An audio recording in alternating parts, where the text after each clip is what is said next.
Oui, nous allons sauter par-dessus l'océan Pacifique pour rejoindre le continent américain.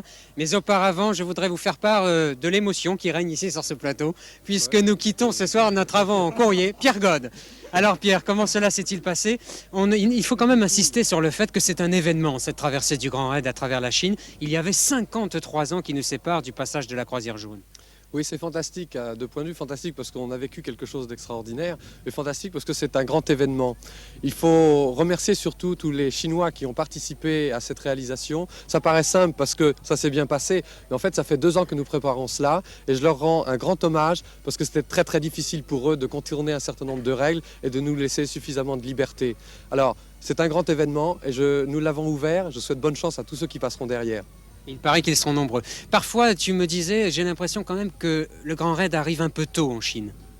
Un peu tôt parce que toutes les premières choses, nous les avons choqués sur un certain nombre de choses, avec nos voitures, avec nos coutumes, c'est vrai, mais nous sommes des jeunes aussi, c'est un peu le problème pour eux. Ils n'ont pas l'habitude de voir des petits toufous qui arrivent dans un pays. Et le temps aussi qui nous manquait, souvent nous les pressions un peu, hein Pierre?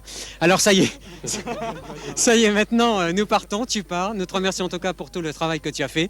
Et je vous présenterai dès la semaine prochaine notre nouvel avant-courrier que nous connaissons, mais que vous, téléspectateurs, vous ne connaissez pas encore. Il est très sympathique, il s'appelle Pierre Balian et il nous attend, lui, sur le continent nord-américain. C'est le dernier continent que le Grand Raid va traverser, l'Amérique du Nord d'abord, puis enfin l'Amérique du Sud.